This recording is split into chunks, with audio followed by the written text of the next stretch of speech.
Chapter 17. No ox or sheep which has a mark on it, or is damaged in any way, may be offered to the Lord your God, for that is disgusting to the Lord your God. If there is any man or woman among you in any of the towns which the Lord your God gives you, who does evil in the eyes of the Lord your God, sinning against his agreement, by becoming a servant of other gods and worshipping them, or the sun, or the moon, or all the stars of heaven, against my orders, if word of this comes to your ears, then let this thing be looked into with care. And if there is no doubt that it is true, and such evil has been done in Israel, then you are to take the man or woman who has done the evil to the public place of your town, and they are to be stoned with stones until they are dead. On the word of 2 or 3 witnesses a man may be given the punishment of death, but he is not to be put to death on the word of 1 witness. The hands of the witnesses will be the first to put him to death, and after them the hands of all the people.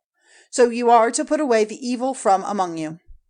If you are not able to give a decision as to who is responsible for a death, or who is right in a cause, or who gave the first blow in a fight, and there is a division of opinion about it in your town, then go to the place marked out by the Lord your God, and come before the priests, the Levites, or before him who is judge at the time, and they will go into the question and give you a decision.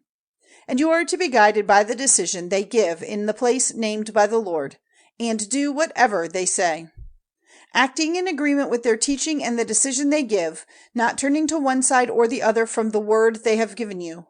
And any man who, in his pride, will not give ear to the priest whose place is there before the Lord your God, or to the judge, is to be put to death.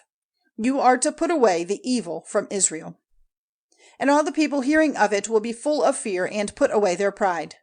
When you have come into the land which the Lord your God is giving you, and have taken it for a heritage, and are living in it, if it is your desire to have a king over you, like the other nations round about you,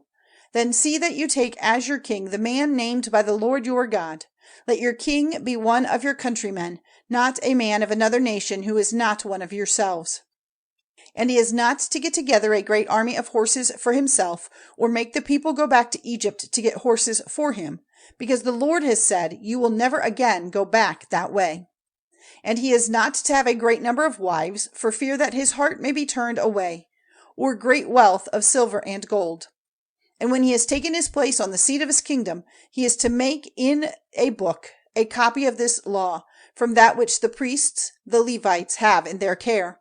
And it is to be with him for his reading all the days of his life, so that he may be trained in the fear of the Lord his God to keep and do all the words of this teaching and these laws,